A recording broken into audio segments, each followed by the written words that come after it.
Será que ainda tem muita gente para entrar? Vocês estavam na bioquímica, né? Loucura, gente. Uma coisa atrás da outra, né? Vamos lá, vou começar aqui. Começar logo aqui com o estiado, porque pediram primeiro o estiado, tá? Aqui nas mensagens. Bom, vou colocar aqui como apresentação. O som tá bom? Vocês estão ouvindo direitinho e estão vendo tudo direitinho, né? Boa noite. Se não for atrapalhar, se a senhora pudesse mandar logo os slides para poder a gente ir acompanhando durante a aula, ficaria um pouco melhor. Certo, tá bem. Então deixa eu tirar aqui, que eu acho que tem que tirar primeiro, né? Ou não? Deixa eu ver aqui.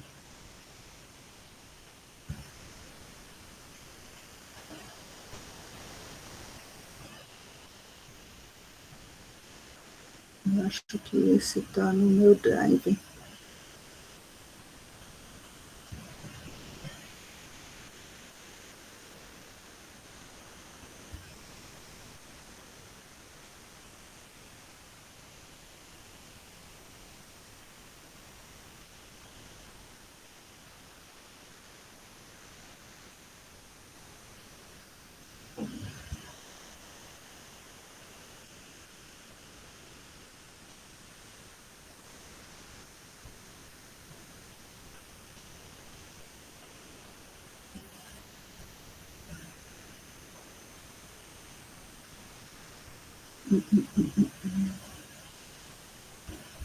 Só um minutinho, tá?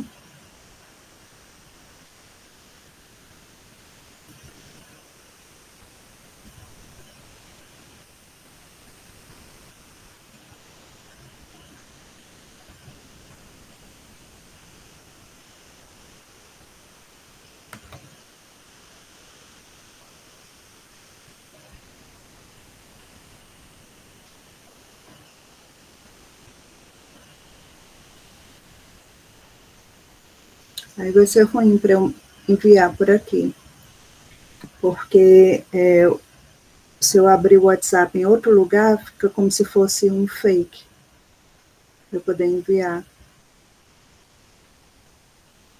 Entende? Aí ficam aqueles anúncios de WhatsApp sem ser o original, certo? Deixa eu ver aqui, meu Deus, como é que eu faço?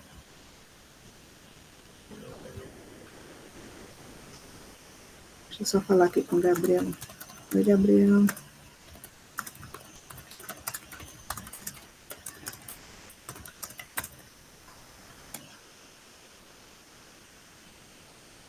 Oi, Maria Clara.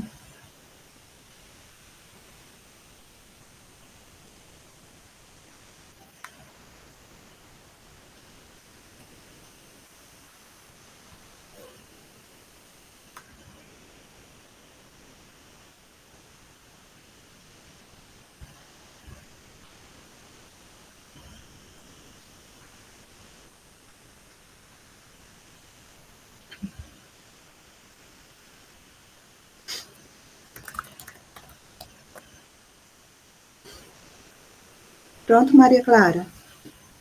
Recebeu aí? Eu enviei, tá? Enviei esse de agora, aí o do Drive tem que baixar para poder enviar, tá bem? Tá certo, eu não sou a Maria Clara líder não vai conseguir assistir a aula, Ah, mas eu é, já tô falando aqui com ela para poder ela mandar no grupo de avisos, aí daqui a pouco vai estar lá. tá E joia. Eu mandei obrigada, boa para ela, noite. viu? Tá certo, de nada, gente. Vamos lá, vamos começar.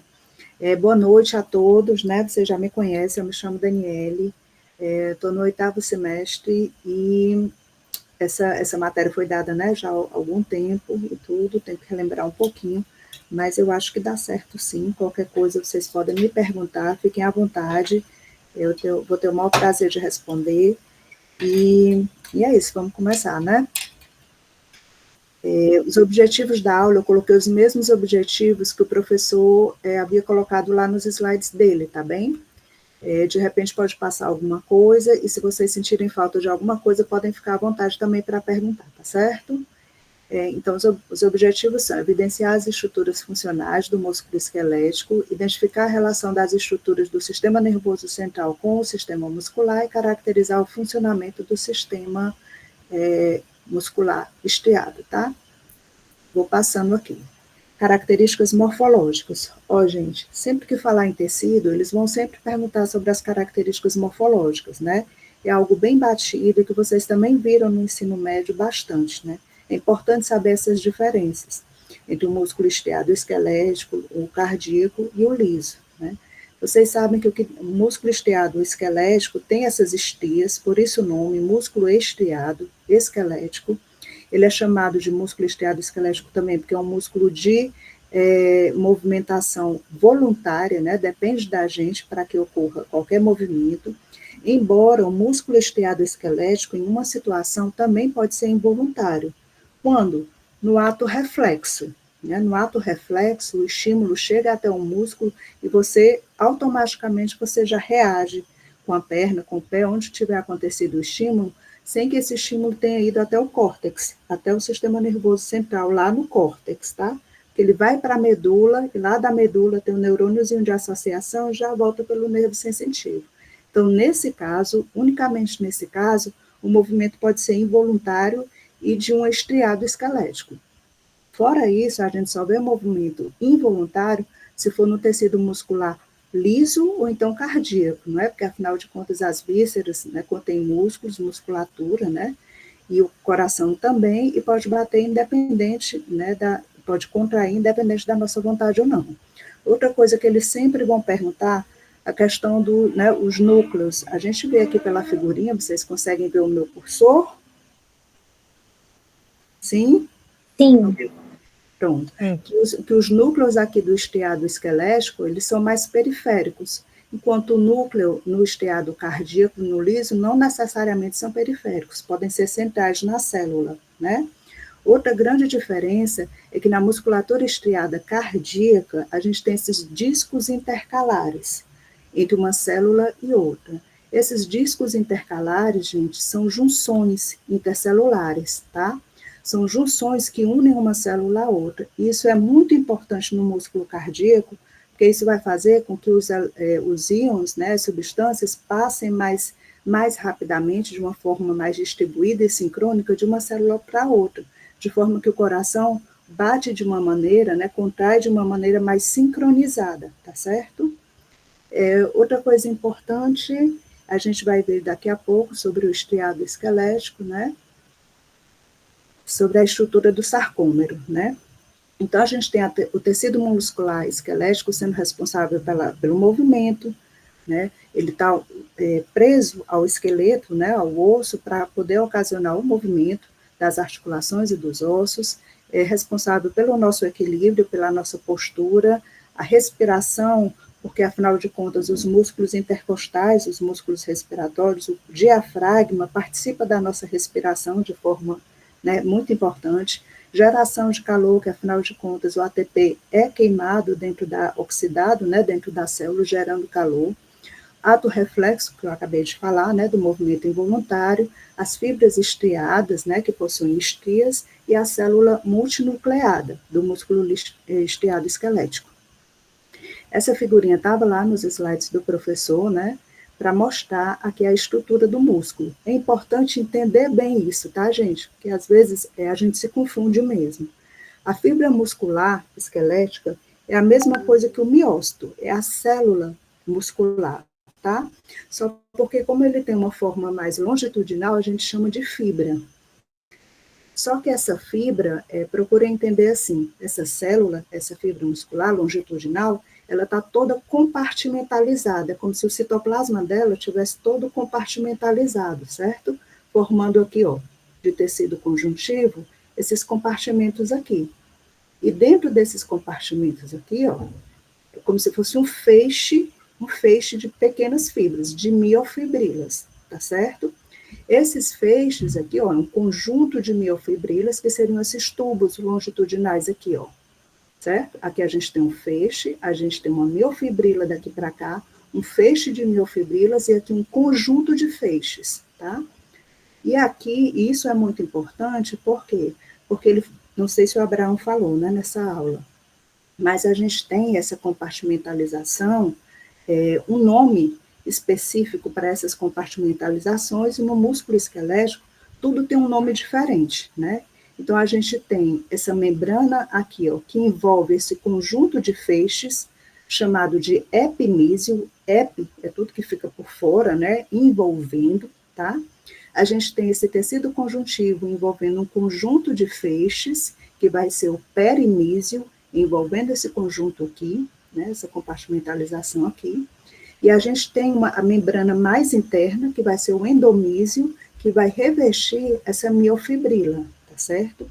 Isso é importante, mais lá na frente vocês vão ver, por causa da fasciculite, né? Por causa de sangramento dentro do músculo, que vai separar essa musculatura através desses compartimentos. Isso vai ser importante para vocês mais na frente, tá? Essa informação aqui de que o músculo tem origem mesodermal, tá? Vocês vão lembrar, M de músculo, origem mesodermal, tá? E miócitos igual a fibra muscular, tá bem? Sarcolema é o nome que a gente dá à membrana plasmática do músculo esquelético. E retículo sarcoplasmático é o nome que a gente dá ao retículo endoplasmático do músculo esquelético. Gente, se eu estiver falando demais coisas que vocês já sabem, pode dizer, tá? Que aí eu avanço, porque eu não sei o que vocês sabem ou não, né? Aí, muito importante é saber distinguir bem, entender bem esse negócio de sarcômero, porque isso vai cair na prova, né? Com certeza, sempre vão pedir onde é que é o disco Z, a banda A, o que é o sarcômero, a miofibrila, então isso é importante que vocês saibam. O sarcômero é a unidade funcional do músculo. É através dessa unidade funcional que os músculos vão realizar o seu movimento, né? Então, vamos tentar entender isso aqui. A gente tem aqui uma célula, né, um músculo cheio de feixe de miofibrilas, e a gente pegando aqui uma miofibrila, entendam esse feixe de miofibrilas como se fosse o citoplasma de uma célula. Só que, em vez de ser aquela matriz, né, gelatinosa, vai ser uma matriz toda compartimentalizada, cheia de miofibrilas, cheia desses tubos. E cada tubo, ou túbulo, né, que é muito pequeno, vai ter um sarcômero, tá bem? E esse sarcômero possui essa banda A, que é essa faixa escura, e possui a banda I, que é essa faixa clara, tá certo? Banda A e banda I.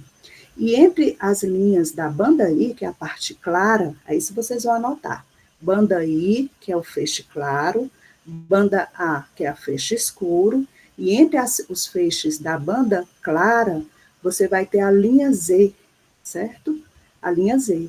E entre duas linhas Z, a gente tem exatamente uma unidade de sarcômero. Entenderam isso? Querem que eu repita? Deu para entender, sim. Deu para entender, né? Ótimo. Vou ler aqui, cada fibra muscular. Pode repetir, por favor. Repito. A gente tem aqui na miofibrila, né? A gente consegue distinguir visualmente feixes claros e feixes escuros. Feixes claros e feixes escuros na fibra, né? Esse feixe claro, a gente chama de banda I, o feixe todinho. Olha aqui para essa chave aqui, tá? A banda I. A banda I vai ser o feixe claro. A banda A vai ser essa partezinha escura, tá bem? Na banda I, ou seja, nessas partes clarinhas aqui, ó, né, vocês estão vendo o cursor, né? Aqui na banda I, no feixe claro, a gente tem uma linha Z, que é essa linha aqui que corta esse feixe claro, tá certo? E entre duas linhas Z, exatamente uma unidade de sarcômero. Então, o sarcômero fica entre a linha Z, ou disco Z, de uma miofibrila, tá certo? Então, o sarcômero, ele pega metade de um feixe claro, metade de um feixe claro. E aqui no centro vai estar o quê? Um feixe escuro, tá bem? Entendeu? Entendi, obrigada. Pronto. A miofibrila é dividida longitudinalmente em sarcômeros. Então, a gente tem diversos sarcômeros, né? Dividindo toda a miofibrila. A estriação da célula resulta do padrão repetido de miofibrilas. Aqui, ó, importante. Lá nesse feixe A, deixa eu ver aqui outra figurinha que fica melhor. nesse feixe, vou pegar esse daqui, aqui, ó, na banda I, certo? Que é o feixe claro, né? A banda I é o feixe claro. A gente tem essas linhas finas e essa linha grossa. Essa faixa fina e essa faixa grossa. A faixa fina, gente, é a actina, tá?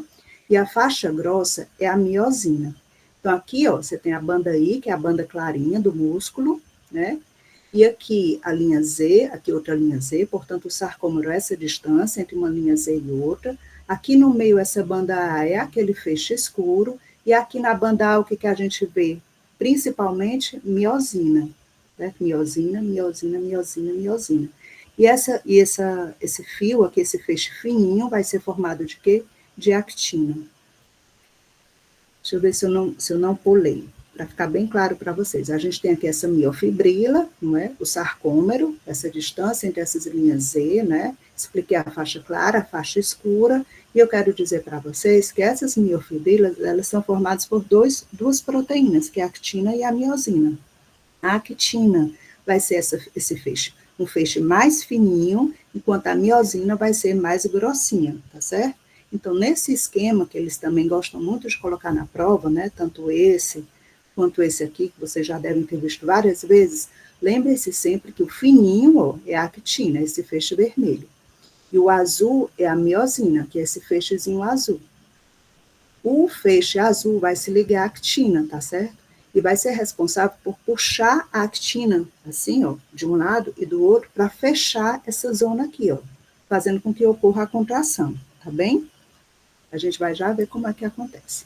Então, aqui, ó, a gente tem esse feixe aqui azul, que é um filamento grosso. Se é filamento grosso, é o quê? Actina ou é miosina, gente? É a miosina, tá bem? É a miosina. A miosina, ela tem essa cabecinha aqui, ó. Essa cabeça da miosina, essa região flexível e a cauda da miosina. Vocês estão vendo que ela é como se fosse entrelaçada? Tem essa cabecinha aqui. Essa cabeça aqui, ela vai estar ligada à actina. E é ela que vai puxar a actina para que ocorra a contração, tá certo?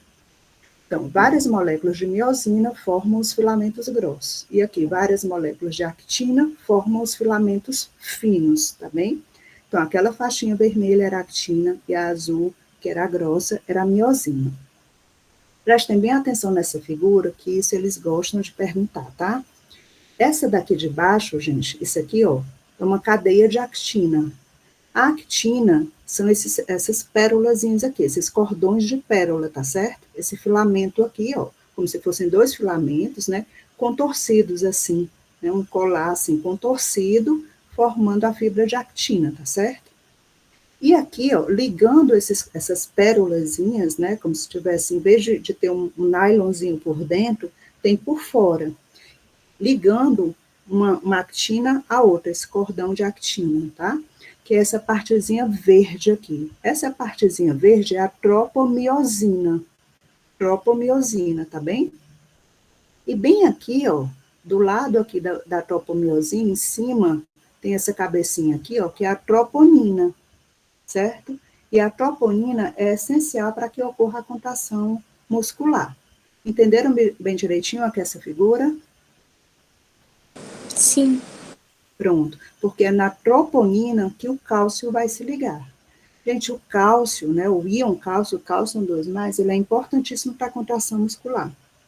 Vocês lembrem, C de contração, CA, contração muscular.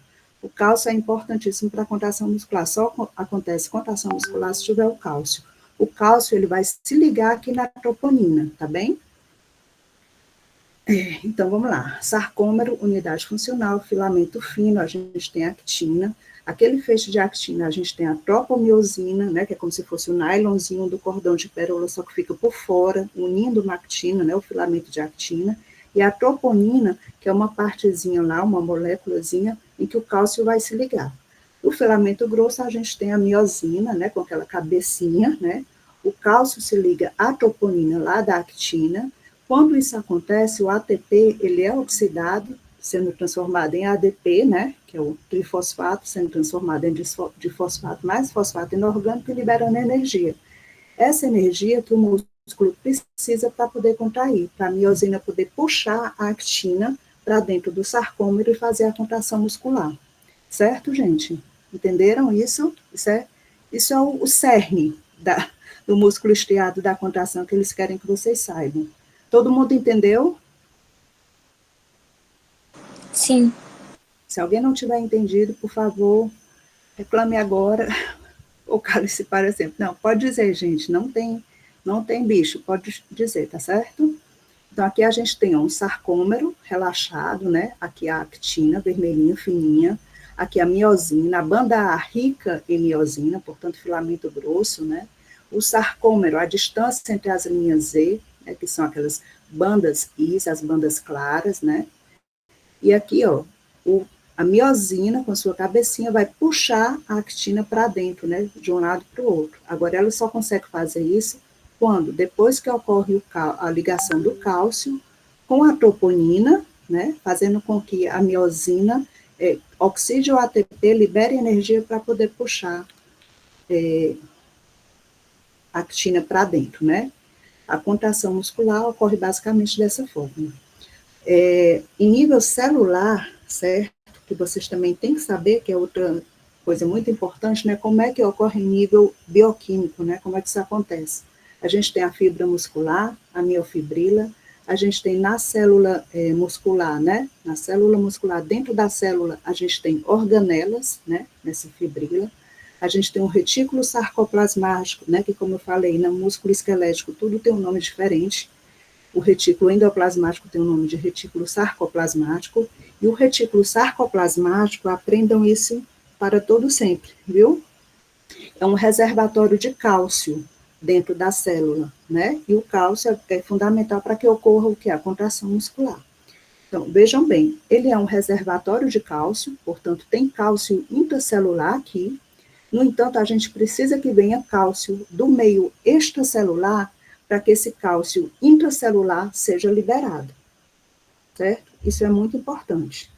Esse esquemazinho aqui, ó, é um esquema da célula, e aqui nessa margenzinha aqui, rosozinho mais escuro, é a membrana plasmática da célula, né? Portanto, é um sarcolema. Vocês estão vendo que aqui o sarcolema da membrana plasmática, a gente chama de sarcolema, né? Ele tem uma invaginação, né? Ele entra aqui, faz uma dobrinha. Vocês sabem que ao longo de todo o organismo existem muitas membranas plasmáticas para aumentar o que? A superfície, né? De contato entre o meio interno e o meio externo. Essa partezinha aqui da membrana, que faz essa invaginaçãozinha aqui, ó, é o que a gente chama de túbulos T, que vocês escutam os professores falando, o túbulo T, não sei o que é esse túbulo T.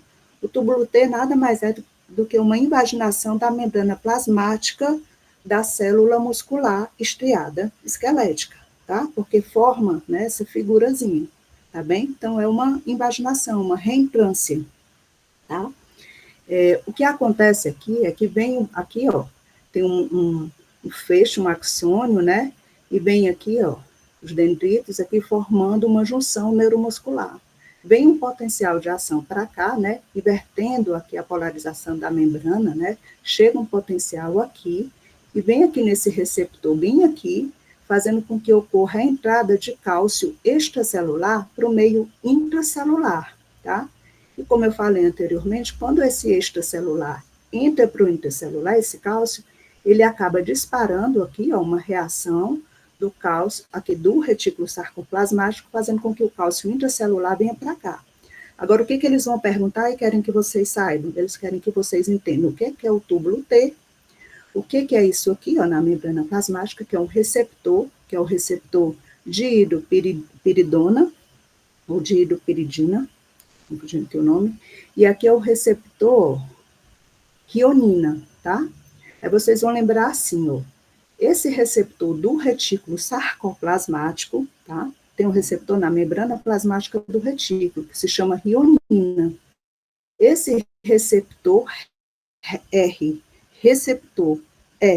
do retículo se chama guionina, e é através dele que o cálcio vai ser lançado do retículo sarcoplasmático para o meio extracelular. Já esse outro receptor aqui, da membrana plasmática da célula em si, é o diidopiridina, que é o DHP, tá bem? E ele é quem vai colocar o cálcio do meio extracelular para o meio intracelular, tá bem? Então, o cálcio entra, depois que o cálcio entra lá no retículo sarcoplasmático e tudo, é que vai desencadear aquele processo para que o cálcio fique lá na troponina e a miosina consiga deslizar e fazer a contração, puxando a actina para dentro do sarcômero, tá bem? Mas quando acaba esse potencial, quando o potencial se acaba e o ATP não tem mais energia daquele ATP que foi oxidado, o que acontece? Aí tudo vai voltar ao normal. Como? O cálcio que vinha aqui de dentro, ó, e saiu do sarcoplasmático para o meio extracelular, vai voltar para dentro do retículo sarcoplasmático, que afinal de contas é o grande reservatório de cálcio no meio intracelular, tá certo? E como é que isso acontece? Isso acontece através de uma bomba, né, de cálcio, né, um antiporte de cálcio e sódio, que a gente vai chamar de cerca, uma bomba de cerca, fazendo com que entre sempre cálcio do meio intracelular, aqui, ó, de dentro da célula para dentro do retículo sarcoplasmático. Gente, a bomba, né, a bomba de sódio e potássio, né, ela age sempre contra um gradiente de concentração. Então, de onde tem menos, ela vai botar cálcio mesmo para o meio onde tem mais, né? Por isso que é uma bomba que requer energia. É porque ela está botando, se a gente tiver aqui um perfume, se tiver aqui um perfume, está dentro do frasco. O normal é que ele saia de dentro do frasco e vá se distribuir aqui no ambiente todinho, né? De onde está mais concentrado para o meio menos concentrado. As bombas de sódio e potássio, de cálcio e sódio, né? Que são bombas que requerem energia, fazem o contrário. Elas saem de um meio menos concentrado para o mais concentrado, por isso requer energia. Essa bombinha de cálcio que fica aqui no retículo sarcoplasmático é a cerca. Cerca. Tem que saber isso. Anotem aí o nome do receptor da membrana plasmática, o nome do receptor do retículo sarcoplasmático e o nome dessa bomba aqui de cálcio, que transporta cálcio de fora, né, de fora que eu digo, da organela, né, do meio extracelular para dentro da organela. Entenderam isso? Licença, a senhora pode repetir a diferença dos receptores e de onde vem cada um, por favor? Tá. Os receptores ficam na célula, né? Os receptores ficam na célula. A nossa membrana plasmática, ela é toda cheia de receptores, porque ela faz sempre uma seleção do que está fora para o que vai entrar para dentro da célula, que é o que a célula está precisando naquele momento. Então, eles não vêm de nenhum lugar, o receptor, sempre em toda membrana plasmática existe um receptor. O DHP, que é o dihidropiridina, é o receptor do cálcio, da membrana plasmática da célula muscular, certo? Ok? Aí? Sim. Enquanto a rionina é o receptor da membrana plasmática do retículo sarcoplasmático, tá bem? Aí eu fiz aquilo ali para vocês não esquecerem, né? Para não confundir. R de retículo sarcoplasmático. R de rionina, R de receptor, tá bem? Todos dois são receptores de cálcio. Todos dois vão agir com cálcio, colocando o cálcio para dentro, certo? Ou para fora, se for o caso, né? Mas no caso, a dihidropiridina, o receptor é da membrana plasmática e vai pegar o cálcio que vem do meio extracelular para intracelular, para dentro da célula. Enquanto a rionina pega o cálcio que está dentro do retículo sarcoplasmático e coloca fora do retículo sarcoplasmático, dentro da célula, porém dentro do citoplasma da célula, tá vendo? Agora, o cálcio do retículo sarcoplasmático, ele só sai de dentro do retículo sarcoplasmático se entrar cálcio do extracelular. Por isso que a gente precisa ingerir cálcio, a gente precisa de cálcio na nossa alimentação, para não ficar só dependente do cálcio que é o nosso reservatório. E entendam o retículo sarcoplasmático como uma grande reserva de cálcio dentro da célula muscular. Entendeu isso? Deu certo? Deu bom? Deu, obrigada. De nada. Gente, isso é importante, tem que saber, tá? Aqui, repetindo, né, um pouco para sedimentar aí, o cálcio é a chave para o início da contração. Não existe contração muscular se não tiver cálcio. O cálcio aumenta no citosol. O que é o citosol? É a partezinha de dentro da célula, né? É a matriz extracelular, né? O citosol. E se liga à troponina. Lembra lá, ó, aqui, ó, o feixe de pérolas, né? Aqui um cordãozinho de pérolas, né? Aqui esse marronzinho é a troponina. O cálcio vai se ligar aqui na troponina. Cuidado para não confundirem, tá? Aqui essas bolinhas a actina, né, o filamento aqui, o cordãozinho de pérolas, e o nylonzinho das pérolas, ligando as pérolas, em vez de ser por dentro da pérola, é aqui por fora, essa partezinha azul, ó, que é a tropomiosina, tá vendo? A tropomiosina, tá bem?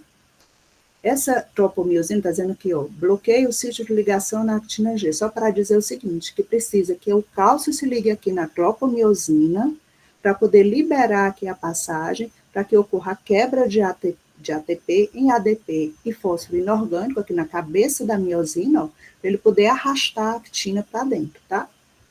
Tá bem, gente? Então, vem cálcio para cá, para a troponina, o ATP se transforma em ADP e fósforo inorgânico, libera energia e a miosina consegue puxar a actina para dentro da célula, tá? Então, troponina se liga a quem? Ao cálcio. O cálcio se liga a quem? A troponina. Isso vai cair. Afasta a tropomiosina do local onde a actina se liga. Miosina se liga à actina e o filamento de actina se move. Certo, gente? Ok aí? Bom, se ninguém fala nada, eu vou acreditar que sim, né? Aí, ó, denominações. Isso eu já falei, né? Receptor do retículo sarcoplasmático, que é a rianodina, com R, rianodina. O DHP, de hidropiridina, que é o receptor de onde? Da membrana plasmática. A rianodina é o receptor do retículo sarcoplasmático, tudo com R, ó. R de receptor, de retículo, R de rianodina. E o outro, o DHP, é o receptor da membrana plasmática. E aqui, novamente, o esqueminha, né? Tem que ter cálcio vindo do meio extracelular, né? Entrando aqui pelo canal, aqui pelo receptor, né? Que é o DHP, de hidropiridina, para que o cálcio de dentro do sarcoplasma, né, do retículo sarcoplasmático, seja liberado pela rianodina e venha para cá para o meio extracelular. Quando isso acontece, aqui no meio extracelular, é que o cálcio vai se ligar à tropomiosina, né? O cálcio se ligando à tropomiosina, ele vai deflagrar a contração, porque aí a miosina vai oxidar o ATP, liberando energia e puxando a actina, né, para dentro do sarcômero, fazendo com que ocorra a contração muscular. Depois que essa energia volta tudo como era antes, né? Então, o cálcio que veio para cá, para fora do retículo sarcoplasmático, vai entrar de novo para dentro do retículo sarcoplasmático. E como é que ele entra? Ele entra através da bomba de cálcio, que é a cerca. É a bomba de cálcio que faz com que o cálcio saia do meio extracelular para dentro do retículo sarcoplasmático, tá bem? Daniela, se ficar muito cálcio aqui, como é que ele vai para fora da célula, né? Se ficar cálcio demais, entra cálcio aqui para o retículo, e aí como é que ele sai? Ele sai através do antiporte de sódio e cálcio. Nós não vamos falar nisso não, para não confundir vocês. Mas é através também de um mecanismo de troca, tá? Para que ocorra a compensação hidroelétrica aí entre os íons. O professor falou sobre a rigidez cadavérica, mas eu acho que seria até importante falar mais sobre a tetania também, né? Que vocês vão estudar na parte de patologia depois sobre a rigidez cadavérica, né? Que os cadáveres ficam contraídos exatamente porque aconteceu isso aqui tudo, né? O cálcio entrou, aconteceu a contração, só que aí a célula morreu. Se a célula morreu, não vai mais ter ATP para colocar o cálcio para dentro aqui do retículo sarcoplasmático, para colocar o cálcio para fora, então a célula continua contraída, né? Então, acontece a rigidez cadavérica, tá bem? E a tetania também é isso, é uma contração involuntária, né? Espasmo é uma contração involuntária que acontece no nosso músculo, né? Quando ocorre uma deficiência de cálcio na célula muscular, tá? De cálcio, de potássio, de outros íons também. Sistema Daniela, Oi. Desculpa te interromper que eu levantei a mão, mas é que você não viu. Vi não, eu estou na apresentação, desculpa. Deixa eu te perguntar um negócio. A professora que deu uma aula pra gente, no caso, não deu do esqueleto esquelético, mas no LISA ela falou que tinha uma questão de neurotransmissor. Isso tem no esquelético também? Tem sim, a gente vai falar sobre isso. Porque tá assim, porque existe esse estímulo, lembra que eu falei, tem um potencial existe o potencial de ação, né, que tem que chegar lá na célula, né, do nervo para a célula, para que toda essa cascata de reações seja iniciada, né? Aí lá na junção neuromuscular, que é o que a gente vai falar agora, tá bem? Aí entra o neurotransmissor, que no caso é a acetilcolina. Lembra, gente? O sistema nervoso, vocês viram, né? Sistema nervoso simpático, sistema nervoso parasimpático. Aí tem os neurotransmissores, aí o neurotransmissor do parasimpático é a acetilcolina, né? E do simpático vai ser a noradrenalina, entre outros neurotransmissores que vocês viram, né? Lembrando aqui, vamos lá, sistema nervoso, deixa eu voltar aqui para a apresentação. Aqui, ó, sistema nervoso central e sistema muscular esquelético, né? Aí vocês estão lembrados, giro pré-central, né, que é a parte onde fica a parte motora, né, do cérebro, responsável pela parte motora. Isso, a gente ainda não viu o sistema nervoso. Ai, não? Não, é só no S2. Ai, desculpa, estou confundindo. Pois, gente, mas tinha aqui no slide dele, então eu vou ter que falar, tá? Giros são essas, como é que eu vou dizer, essas circunconvulsões aqui do cérebro, né? Essas minhoquinhas que a gente chama de giro, tá bem? E sulcos são essas reentrâncias, tá bem? E existe um sulco aqui, ó, bem proeminente, que a gente chama de sulco central. Aí tudo que é antes do sulco, que aqui essa parte, vocês estão vendo no meu cursor, né? Essa parte aqui da testa, ó, fica na frente do giro pré-central, é a região pré-central, tá bem? Aí a gente tem os gânglios da base. Os gânglios da base são células nervosas. Vocês sabem que a célula nervosa, a gente tem um axônio e tem um corpo celular. E no córtex a gente tem a substância cinzenta e dentro a substância branca, tá? Substância cinzenta mais superficial e internamente a substância branca. Aí na substância branca, que é formada pelos axônios, né, que é mais rico em gordura, por isso que é branca, a gente tem uns núcleozinhos, umas células, certo? Nervosas, que a gente vai chamar de gânglios da base. Aí vai descendo, a gente tem o tálamo, e vai descendo mais ainda, a gente tem o cerebelo, que é responsável pela coordenação da movimentação, tá bem? Ele falou sobre isso, mas, na verdade, só para chegar nesse ponto aqui da junção neuromuscular. Eu acredito que ele não vai adentrar nesse detalhe, até porque vocês não viram ainda o sistema nervoso. Mas, se ele perguntar alguma coisa, vai ser para saber se o giro pré-central, qual é a parte motora do cérebro, e vocês vão lembrar de giro pré-central. E aqui, ó, na medula, aqui é um cortezinho da medula nervosa, né, da gente, onde acontece o contrário. Se aqui no cérebro a substância cinzenta ela é mais superficial e a substância branca é mais interna, né, ou seja, o corpo celular fica superficial e os axônios, as fibras ricas em gordura, rica em mielina, ela é mais branca, fica interna. Na medula acontece o contrário. A substância cinzenta, certo? Fica mais interna e a substância branca fica mais externa, tá bem? Guardem isso para o resto da vida, mas acho que vocês viram também no ensino médio. E aqui a gente tem, ó, aqui a medula, a gente tem a região anterior da medula. Na região anterior da medula é onde fica a parte motora, tá? Na minha época, assim, eu colocava AME, A-M-E, A de anterior, M de motor, certo? E é de eferente. Eferente é tudo que sai, né? Que emerge. Então, eu tenho aqui uma fibra, ó, uma fibra que fica na região anterior, então ela pertence à parte motora e ela é eferente, ela está saindo da medula, né?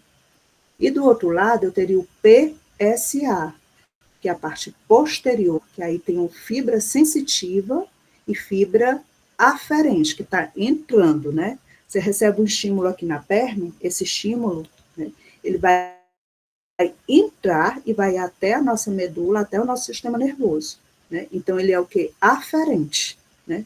Esse estímulo pode ir ou para a região anterior, para a região posterior, para a região lateral da medula, tanto faz. Mas a fibra, ela vai para, se ela for sensitiva, ela vai para a região posterior. Se ela for motora, ela pertence à região anterior, tá bem? Aí aqui, ó, mostra uma fibra nervosa que sai lá do cérebro, vai lá para a medula, né? E lá da medula, aqui para o corno anterior aqui da medula, né? Ela emerge e vai aqui para a fibra muscular, essas miofibrilas aqui. essa região onde a gente tem um contato entre a fibra nervosa e a fibra muscular é a junção neuromuscular, como o nome está dizendo, junção neuromuscular, certo? E essa junção neuromuscular é o que a gente chama de placa motora, tá? Então, quantidade, unidade motora, quantidade física. A quantidade de unidade motora, o que eu quis dizer aqui, meu Deus, que eu cortei. Deixa eu voltar aqui. A unidade motora, essa unidade de neuromuscular, né, de placas neuromotoras, quanto maior a quantidade de fibras, maior a quantidade de unidades motoras. Foi isso que eu quis dizer, tá? Próximo. Quanto maior o número de unidades motoras, mais rápida a contração. Isso é meio, né, que dá para a gente entender isso, né? Quanto maior o número de potencial, alguém querendo perguntar alguma coisa? Eu vou ter que abrir outra chamada, né? Não, vai terminar em 15 minutos. Vou tentar acelerar mais um pouquinho aqui, viu, gente? Vamos lá, voltando, cadê? Então, quanto maior a unidade de fibras motoras, né, de junção neuromuscular, mais rápida a contração. Essa figurinha aqui, sem querer eu cortei, ó, tem uma setinha aqui, tem esse quadradinho aqui, né, para fazer uma secção, para aumentar essa partezinha aqui da célula. Aqui, ó, na célula está mostrando o quê? Uma junção neuromuscular. Então, o contato entre uma fibra nervosa e uma fibra muscular, né? A fibra do axônio, uma vesícula aqui, ó, pré-sináptica, né? E aqui a fibra muscular. O que acontece aqui é que nessa célula de Schwann, aqui, né, no terminal axônio, o que vem bem para cá, gente? Vem neurotransmissor dentro dessas vesículas. E nesse caso, o neurotransmissor vai ser a acetilcolina, tá bem? A acetilcolina vem para cá, e a acetilcolina sendo liberada, né, que vai fazer com que ocorra o potencial, a despolarização da membrana, e daí o cálcio vai ser estimulado, né, aí lá para o receptor, abrir o canal e todo aquele processo que eu falei anteriormente, certo? Ele falou também na aula de disfunções musculares, falou sobre o curare e falou sobre a toxina botulínica, porque são coisas do dia a dia, né, para chamar a atenção mesmo de vocês. A toxina botulínica vem do Clostridium botulino, né, de uma bactéria, que o que ela faz? Ela compete pelo receptor da acetilcolina. Então, se chega a acetilcolina lá na membrana plasmática da célula para se ligar a um receptor para que ocorra a despolarização, o potencial de ação, para que toda aquela cascata de eventos com cálcio aconteça, a toxina botulínica faz o que? Ela preenche o receptor. Então, a acetilcolina chega lá, mas o receptor está ocupado. Então, ela não consegue se ligar e promover a contração muscular por causa disso, porque não consegue promover o quê? O estímulo nervoso, que a fibra muscular só vai agir, né, só vai entrar em contração se tiver o estímulo nervoso. Então, a toxina botulínica, ela faz isso, é um competidor do receptor, né? E o curare, é o curare, competidor da acetilcolina. Bloqueia os receptores da acetilcolina, não há influxo de sódio, não há despolarização. E a toxina botulínica, não ocorre a liberação de acetilcolina na junção neuromuscular, tá? Ok, gente? Aqui? Alguma dúvida? Tudo certo. Tá. Somação por múltiplas fibras.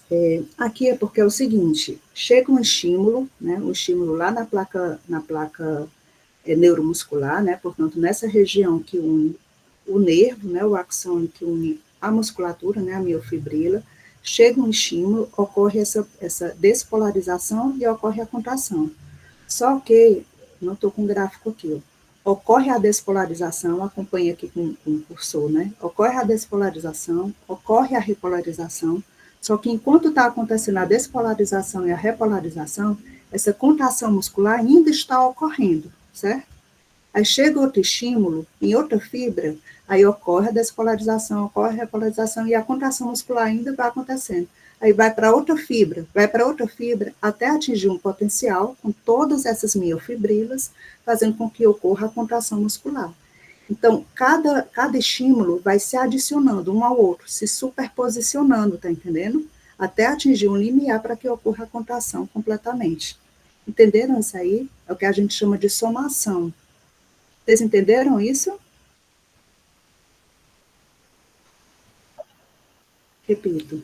Deixa eu ver se tem um gráfico aqui melhor para mostrar isso. Não vai ter. Deixa eu ver se tem. Acho que vai ter bem no outro slide. Ó, tenta acompanhar com o cursor, tá? Acontece um estímulo nervoso, né? Numa miofibrila, né, ocorrendo a despolarização dessa miofibrila, da membrana plasmática. Aí depois ocorre a repolarização. Aí chega esse estímulo em outra miofibrila, aí outra despolarização, outra repolarização. À medida que esses nervos, né, aqui, ó, vão despolarizando cada miofibrila dessa, certo? Unidade motora 1, unidade motora 2, unidade motora 3, esses estímulos vão se somando um ao outro, certo? Antes, porque a contração ainda está acontecendo e vai chegando mais estímulo em cada miofibrila. Então, cada miofibrila dessa vai sendo estimulada e esses estímulos vão se somando, fazendo com que a contração muscular finalmente ocorra, se complete, certo? Então, uma se soma à outra. Conseguiu entender? Isso é o que a gente chama de somação por múltiplas fibras, o que não ocorre no coração. No coração ocorre o estímulo, né? Ocorre a contração, mas enquanto ele está se contraindo, ele não consegue mais receber nenhum outro estímulo. Tem que esperar a contração terminar para que outro estímulo venha e vá de novo estimular e ocasionar outra contração. Já na fibra muscular, isso não acontece. Acontece uma somação de estímulo em cada placa motora. Por isso que tem unidade motora 1, unidade motora 2, unidade motora 3, porque elas vão se somando em cada região aqui. Soma 1, soma 2, soma 3, até que esse limiar atinja a contração se complete, tá bem? Aí, essas somações, né, que vão se somando, vão aumentando a frequência, né, porque elas vão se superposicionando, né, como se fosse assim, 2 mais 2 mais 2 mais 2, então vai aumentando a força com que essa contração vai acontecer, certo? Aí vamos lá, energia para o músculo. O músculo requer energia, né, para que ocorra todas as contrações. Essa energia vem do ATP, através de reações oxidativas, né? Mas quando não tem ATP, o músculo tem uma reserva ali, dentro da sua célula, que é uma reserva de creatina, que ele adquire energia através dali para que ocorra a contração. A creatina também pode estar em forma de fosfato de creatina, que é a mesma coisa, e também pode ser chamado de fosfato de creatina. Acabou a creatina do músculo, aí vem para a glicólise, né? Que é a quebra do glicogênio no músculo, que a gente também tem glicogênio no músculo, né? Acabou a glicólise, aí já vai haver o que? A fermentação, né? Que aí tem aquele ácido lático, que é o que causa a dor da cãibra, né? Da musculatura, quando não tem energia o suficiente, certo? Acho que lá na aula de prática de vocês, eles falaram sobre contração isotônica e contração isométrica, né? Chamaram a atenção de vocês para isso aí. Eu não participei, mas é basicamente para vocês lembrarem, gente, agora para a prova, né? Iso quer dizer mesmo. Tônica vem de tônus. Então, aqui a gente tem o mesmo tônus. Então, a gente tem duas fibras com o mesmo tônus. Vamos entender esse tônus como se elas estivessem carregando a mesma quantidade de peso. Ó. Aqui tem 20 quilos e aqui tem 20 quilos. A mesma quantidade de peso, né? O mesmo tônus, certo? No entanto, essa contração é isotônica, porque carrega a mesma quantidade de peso, mas ocorreu a contração, né? Essa fibra aqui está esticada e essa daqui está o quê? Está mais curtinha. Enquanto na contração isométrica, iso vem de mesmo, métrica vem de comprimento. Aqui o comprimento está igual, né? O comprimento está igual. Então, é uma contração isométrica. As fibras se contraíram, mas o comprimento permaneceu o mesmo. Aqui, o comprimento na isotônica não permaneceu o mesmo, no entanto, o tônus continuou o mesmo, né? Então, isotônico e isométrico. Eles têm o mesmo tônus, no entanto, uma diminui o comprimento e a outra não. Entenderam isso aqui? Hipertrofia versus atrofia. Hipertrofia é quando a gente aumenta o volume do músculo. A gente não aumenta o número de fibras, a gente aumenta o volume do músculo. E a atrofia é quando a gente diminui esse volume muscular, tá certo? Tudo ok, gente? Tudo sim. Ok. Qualquer coisa, pode Professor, só para lhe lembrar, viu, que faltam 6 minutos. Certo, eu acho que vai terminar agora, deixa eu ver. Dúvidas, eu acho que era só isso. Querem que eu volte alguma coisa dessa parte de músculo estriado? Professora, pode explicar de novo a isométrica e a isotônica? Sim, vamos lá. É uma contração, né? Ocorre contração nos dois casos. Nos dois casos, a fibra se contrai. Só que na contração isométrica, a fibra se contrai, mas continua com o mesmo comprimento. Por isso que é chamado de isométrica, tá? Iso de mesmo e métrica de comprimento. Tá bem? Então, ela exerce a mesma força, né? Exerce uma contração, no entanto, o músculo permanece com o mesmo comprimento. Isso é o nome que se dá uma contração isométrica, tá certo? Isso é possível já acontecer no exercício físico. Você vai fazer, como é que chama? Aquele que fica assim no chão, né? Que agacha, você está envolvendo vários músculos. Alguns músculos vão estar se contraindo, porque vão estar fazendo parte do movimento. Outros vão estar relacionados ao movimento, mas nem por isso vão se contrair. Eles vão permanecer, ou nem por isso vão se encurtar, né? Vai acontecer a contração, mas eles não vão se encurtar, eles não vão perder o comprimento. Então, é isso que a gente chama de contração isométrica. Na contração isotônica, já acontece diferente. A contração acontece, existe a força que é feita, né, a força muscular que é feita, no entanto, ocorre aqui uma diminuição do comprimento, né? Então, o comprimento muda na isotônica, mas a força, o tônus, né, continua o mesmo. Por isso que aqui tem 20 quilos e aqui tem 20 quilos, né? Eles exercem a mesma força, né? Praticam a mesma força, ficam com o mesmo tônus, no entanto, o comprimento é diferente. Então, isso é uma contração isotônica. É uma contração, o músculo se contraiu, realizou esforço físico, botou força, como se estivesse segurando 20 quilos, no entanto, uma fibra se encurtou, né? Mas a força foi a mesma. Já na isométrica, não. As fibras continuam ali, longitudinais, com o mesmo comprimento, embora estejam realizando a mesma força. Certo? Ok? Certo, professora, obrigada. De nada, gente. Então, vamos lá. Passando aqui para... Vou abrir, então, agora um outro Meet, tá certo? E mandar para vocês a parte cardíaca, tá? Aí a gente recomeça a parte cardíaca.